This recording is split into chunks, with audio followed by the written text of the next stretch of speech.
প্রতিটা যুবককে জিজ্ঞাসা করেন, দেখবেন পেরেশান যে খাবো কি আর জীবনে করবোটা কি। দেখবেন মানে ভাবখানা এমন যে ও যদি 5 ওয়াক্ত নামাজ পড়ে, কোরআন তেলাওয়াত করে, রোজা রাখে, আল্লাহর হুকুম সব মেনে চলে, হ্যাঁ খুব মুত্তাকি মানুষ, পরেজগার মানুষ, কিন্তু বেচারা একটা ছোট মুদির দোকানে কাজ করে, বেচারা একটা ধরেন সবজি বিক্রি করে বা হালাল কোনো কাপড়ের ব্যবসা করে, ওর ভাবখানা এমন জীবনটাই নষ্ট হয়ে গেল। আমার জীবনে কিছুই করতে পারলাম না, কি করলাম জীবনে, নিজের পায়ে দাঁড়াতেই পারলাম না।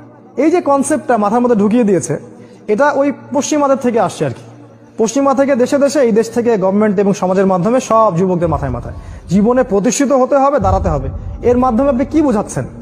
ওই ছেলেটা তো আল্লাহর কাছে অনেক বেশি পছন্দের, যে আল্লাহ পাকের সব হুকুম আহকাম মেনে চলে এবং হালাল খায়। মাশাআল্লাহ, আল্লাহ পাক তাকে সত্যবাদী নবীদের মর্যাদা দিবেন ইনশাআল্লাহ। একজন যে ব্যক্তি সৎ ব্যবসায়ী, সে ব্যক্তি নবীদের কাতারে থাকবে কিয়ামতের দিন।